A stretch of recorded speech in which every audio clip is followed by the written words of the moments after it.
जय हिंद दोस्तों, वंदे मातरम। जैसा कि पिछले कुछ दिनों से स्पेकुलेशंस लगाए जा रहे थे कि संसद में मोदी सरकार वो वक्फ के अमेंडमेंट्स को लेकर नया बिल पेश कर सकती है। आज उस बिल को संसद में दोपहर 1 बजे पेश कर दिया गया। अलग अलग पार्टियों के उसके ऊपर स्टैंड निकल कर आना सामने हो गए हैं। एंड जैसा कि सबको उम्मीद थी, इंडी अलायंस के जितने भी पार्टियां हैं, सहयोगी पार्टियां हैं, उन सब ने ऑलमोस्ट एक तरीके से इस बिल का विरोध ही किया है। वक्फ के बारे में अगर आपको नहीं पता है तो इसके पूरे डिटेल में हम लोगों ने एक वीडियो बनाया था कि कैसे वक्फ किसी भी प्रॉपर्टी को अपना बताकर अपना बना सकता है। अभी 2 दिनों से सोशल मीडिया पर एक कोर्ट रूम का वीडियो भी वायरल हो रहा है, जिसमें कि जज साहब बार बार वकील से पूछते हैं कि आखिर ऐसा क्या हुआ, ऐसा कौन सा कोर्स ऑफ एक्शन था जिसके तहत आपने वक्फ के अंडर में इस ज़मीन को बता दिया। भाई, किसके नाम से ज़मीन थी? जब अग्रवाल साहब के ऊपर वो ज़मीन का पूरा मालिकाना हक है तो सडनली कैसे वक्फ की हो गई? और इसी को लेकर जज साहब ने ये तक कहा कि कल को तो आप किसी भी सरकारी दफ्तर को बोल देंगे कि भैया ये वक्फ की प्रॉपर्टी है और वो वक्फ की हो जाएगी।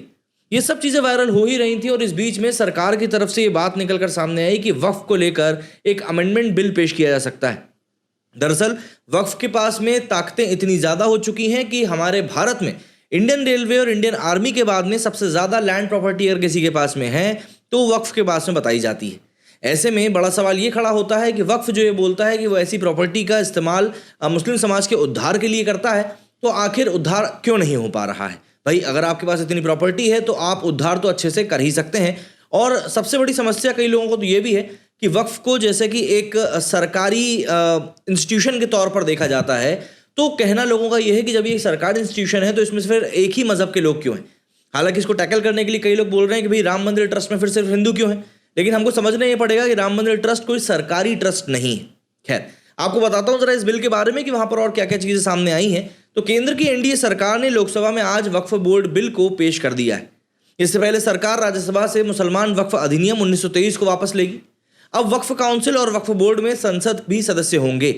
सरकार का तर्क है क्योंकि सांसदों को जनता ने चुनकर अपना प्रतिनिधि बनाया है, इसलिए उनका धर्म मायने नहीं रखता। और यही बात जिलाधिकारियों के लिए भी लागू होगी थी। इसके अलावा संशोधन में कहा गया है कि ट्रिब्यूनल कानून के ऊपर नहीं है। वक्फ बोर्ड से जुड़े कानून में संशोधन के लिए गुरुवार यानी कि आज लोकसभा में विधेयक पेश किया गया। उसके बाद सदन में इस विधेयक पर विस्तार से चर्चा होगी और अलग अलग नेताओं ने अलग अलग रिएक्शन देना इसके ऊपर शुरू कर दिए। दरअसल सरकार चाहती है कि इस बिल में सभी दलों को साथ लिया जाए और सर्वसम्मति बनाने के लिए बिल को सिलेक्ट कमेटी को भी भेजा जा सकता है। इससे पहले बुधवार लोकसभा सांसदों को वक्फ बोर्ड संशोधित बिल की कॉपी दे दी गई। इस बिल को लेकर सरकार ने पिछले 2 महीनों में करीब 70 ग्रुप से मशवरा किया है और उसके बाद इसे अंतिम रूप दिया है। इस बिल के बारे में जानेंगे कि इसमें क्या क्या बड़े बदलाव होने वाले हैं, लेकिन उससे पहले जरा जानते हैं कि अभी तक संसद में आखिर किस व्यक्ति ने क्या कुछ कहा है और कहां से क्या चीज़ निकल कर सामने आई है। जैसे चिराग पासवान की पार्टी का स्टैंड क्लियर है कि वो उनका कहना है कि वक्फ बिल जो अभी आ रहा है वो कहीं से कहीं तक भी मुसलमानों के खिलाफ नहीं है। इसके अलावा दोपहर 1:08 पर वक्फ अमेंडमेंट बिल जो है 2024 लोकसभा में पेश कर दिया गया। वेणुगोपाल जी ने इसको लेकर कहा कि वक्फ बिल फंडामेंटल राइट्स पर सीधा सीधा हमला है। इसके अलावा रामपुर से सपा सांसद बोले कि ये हमारे मजहब में दखलंदाजी करता है। सांसद का नाम है मुहिबुल्ला, मतलब जाहिर सी बात है उनका तो ये बोलना बनता था। कानीमोजी ने कहा कि ये संवैधानिक प्रावधानों का उल्लंघन है। वहीं ललन सिंह ने कहा है कि वक्फ बिल मुसलमान विरोधी कहीं से कहीं तक भी नहीं है। सुप्रिया सुले ने कहा कि भैया हमें तो वक्फ बिल की जानकारी मिली ही मीडिया से है। इसके बाद मोहम्मद बशीर ने कहा है कि आप सिस्टम की सिस्टमैटिक हत्या कर रहे हैं। जाहिर सी बात है, अलग अलग नेता अलग अलग तरह के अपने विचार रख रहे हैं इस बिल को लेकर। अब ऐसे में सोर्सेस का कहना है कि सरकार की प्रायोरिटी है कि इस बिल को सदन में एक आम सहमति से पारित करवाया जाए और गरीब मुस्लिम महिला, अनाथ मुस्लिमों को न्याय दिलाया जाए। अगर सदन में इस बिल पर आम सहमति नहीं बनती है तो सरकार इस बिल को और ज़्यादा चर्चा के लिए किसी संयुक्त समिति को भी भेज सकती है। मतलब ऐसा नहीं है कि इस बार इस बिल को जोर ज़बरदस्ती से पास करा दिया जाएगा। इस बिल का मकसद वक्फ संपत्तियों को अवैध कब्जे से निजात दिलाना है। अभी वक्फ बोर्ड डिफेंस और भारतीय रेलवे के बाद देश में तीसरा सबसे बड़ा भूस्वामी है चल अचल संपत्ति में। हालांकि रेलवे और डिफेंस सरकारी संपत्ति के अंदर में आते हैं। वक्फ के बारे में यह भी कहा जाता है कि इनकी प्रॉपर्टीज़ का वेरिफिकेशन तक नहीं होता। मतलब जिस पे वक्फ क्लेम कर देता है उन प्रॉपर्टीज़ का वेरिफिकेशन तक नहीं होता है। और इस बिल में सरकार ऐसा भी एक पॉइंट ला रही है कि जो प्रॉपर्टीज़ वक्फ की हैं और जिनको लेकर कोई विवाद है उनका भी दोबारा से वेरिफिकेशन करवाया जाएगा। कुछ पॉइंट्स हैं जिनको कि हमें समझना चाहिए। सबसे पहला तो है कि वक्फ से जुड़े कितने बिल फिलहाल सरकार ला रही है। तो देखिए, वक्फ बोर्ड में सुधारों को लेकर सरकार ने बिल की कॉपी जारी कर दी है। सरकार वक्फ से जुड़े 2 बिल संसद में ला रही है। एक बिल के जरिए मुसलमान वक्फ कानून 1923 को खत्म किया जाएगा। दूसरे बिल के जरिए वक्फ कानून 1995 में काफी सारे संशोधन किए जाएंगे जो जरूरी हैं। तो ऐसे में अब सवाल उठता है कि आखिर अधिनियम का नाम क्या बदल गया है। तो देखिए, अब तक वक्फ अधिनियम 1995 नाम था। अब संशोधन विधेयक को नया नाम दिया गया है और इसे एकीकृत वक्फ प्रबंधन, सशक्तिकरण, दक्षता और विकास अधिनियम 1995 नाम दिया गया है। अब संशोधन की बात करें तो भाई कितने संशोधन प्रस्तावित हैं, क्योंकि मीडिया रिपोर्ट्स में करीब 40 संशोधन बताए जा रहे थे। तो संशोधन बिल 2024 के जरिए सरकार करीब 44 अमेंडमेंट्स करने वाली है। सरकार ने कहा है कि बिल लाने का एम वक्फ संपत्तियों को बेहतर प्रबंधन और संचालन करवाना है। वक्फ कानून 1995 का नाम बदलकर एकीकृत वक्फ प्रबंधन, सशक्तिकरण, दक्षता और विकास अधिनियम 1995 होगा। अब इसमें एक बात ये समझनी चाहिए कि क्या वक्फ की परिभाषा बदल जाएगी। तो देखिए, अब तक अधिनियम में वक्फ में मुस्लिम कानून द्वारा मान्यता प्राप्त विभिन्न प्रकार के वक्फ शामिल हैं, लेकिन संशोधन विधेयक में जो व्यक्ति कम से कम 5 साल से मुस्लिम धर्म का पालन कर रहा हो वही अपनी चल अचल संपत्ति को वक्फ को दान कर सकता है। इसमें यह भी सुनिश्चित किया गया है कि वक्फ अलल औलाद महिलाओं के विरासत अधिकारों से इनकार नहीं कर सकता है। दरअसल अभी तक ये भी कई केसेस में देखा गया था कि कोई व्यक्ति ये भी बोल के कि मैं इस्लाम को फॉलो करता हूँ, अपनी प्रॉपर्टी को दान कर सकता था या ऐसी कोई चीज़ कर सकता था। उस चीज़ के ऊपर अब सडनली रोक लगेगी, जिससे कि एक वेरिफिकेशन प्रोसेस स्ट्रांग हो पाएगी। ऐसे में सवाल अब ये आता है कि क्या धारा 40 में भी कोई बदलाव किया जाएगा। वक्फ कानून 1995 की धारा 40 को हटाया जा रहा है। इस कानून के तहत वक्फ बोर्ड को किसी भी संपत्ति को वक्फ की संपत्ति घोषित करने का अधिकार था, लेकिन अब संपत्ति को लेकर अधिकारों पर कैंची चला दी गई। दरअसल वक्फ अधिनियम की धारा 40 पर सबसे ज्यादा विवाद है। धारा 40 में प्रावधान है कि अगर वक्फ बोर्ड किसी भी संपत्ति को वक्फ संपत्ति समझता है तो उसे नोटिस देकर और फिर जांच करके तय कर सकता है कि वो वक्फ की जमीन है या नहीं। वो ये भी तय कर सकता है कि ये शिया वक्फ है या फिर सुन्नी। वक्फ बोर्ड के फैसले के खिलाफ सिर्फ ट्रिब्यूनल में ही जाने का अधिकार दिया जाता था। अब प्रशासनिक भूमिका इसके ऊपर क्या हो सकती है। तो देखिए, मूल अधिनियम में वक्फ संपत्तियों के सर्वे के लिए सर्वे कमिश्नरों की नियुक्ति का प्रावधान है, लेकिन संशोधन विधेयक में कलेक्टर या डिप्टी कलेक्टर ही सर्वे कमीशन होगा। इससे नीचे के पद वाले अधिकारी को यह जिम्मेदारी दी ही नहीं जा सकती। इसके अलावा एक बात यह भी आती है कि क्या इस मैनेजमेंट को सेंट्रलाइज किया जाएगा, क्योंकि अभी अलग अलग वक्फ हैं। तो देखिए, संशोधन विधेयक में वक्फ संपत्तियों का रजिस्ट्रेशन, मैनेजमेंट, ट्रांसपेरेंसी और एफिशिएंसी का ख्याल रखा गया है। इसके लिए एक सेंट्रल पोर्टल और डेटाबेस का प्रावधान। अब किसी भी संपत्ति को वक्फ के रूप में दर्ज करने से पहले सभी संबंधितों को उचित नोटिस दिया जाएगा और राजस्व कानूनों के अनुसार एक डिटेल्ड प्रोसेस से गुजरना पड़ेगा। ऐसे में बात यह आ जाती है कि अब किसका रिप्रेजेंटेशन होगा यहाँ पर। तो देखिए, नए बिल में केंद्रीय वक्फ परिषद और राज्य वक्फ बोर्ड की भूमिका में भी बड़े चेंजेस हैं। इन निकायों में मुस्लिम महिलाओं और गैर मुसलमानों को रिप्रेजेंटेशन देना पड़ेगा। केंद्रीय वक्फ परिषद और राज्य वक्फ बोर्ड में मुस्लिम और गैर मुस्लिमों का उचित प्रतिनिधित्व होगा। महिलाओं को सही रिप्रेजेंटेशन दिया जाएगा। केंद्रीय परिषद और राज्य वक्फ बोर्ड में 2 महिलाओं को रखना कंपलसरी होगा।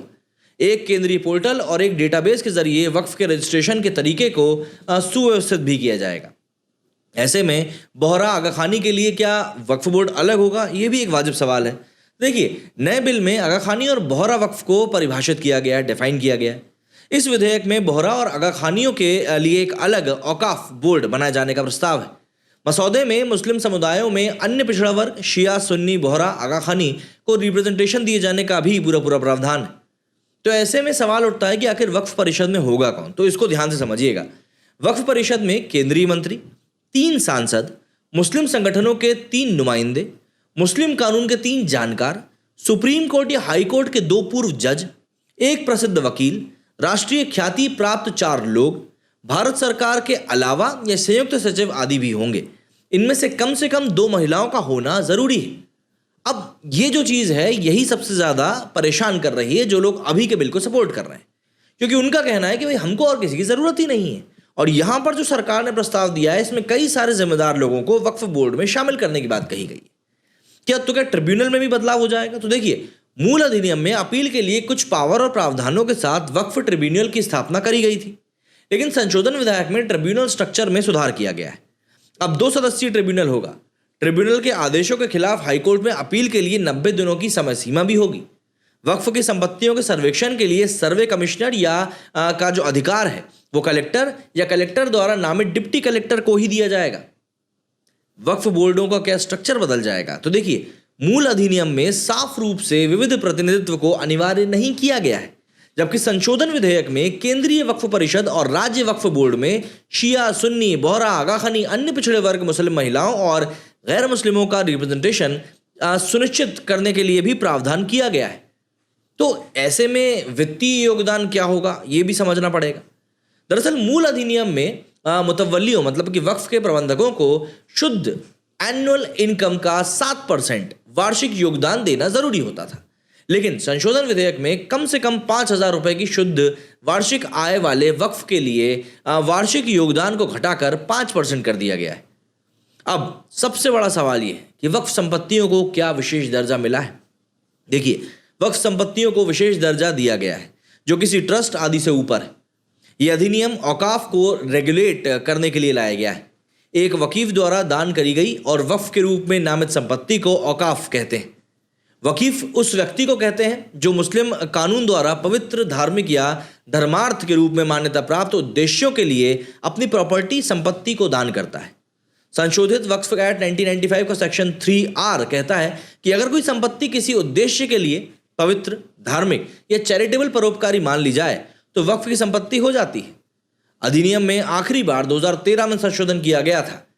अब यहां पर देखिए, सबसे बड़ी बात यह है कि जिस तरीके से इस विधेयक को लाया गया है, जिस समय पर लाया गया है, ये काफी हद तक इंपॉर्टेंट है। यहां पर हमको समझना ये पड़ेगा कि जिस वर्ग को इससे काफी ज्यादा परेशानियां हो रही हैं, क्या वो वाकई में इस चीज को लेकर सजग हैं, उनको समझ में आ रहा है कि यहां पर क्या समस्या है।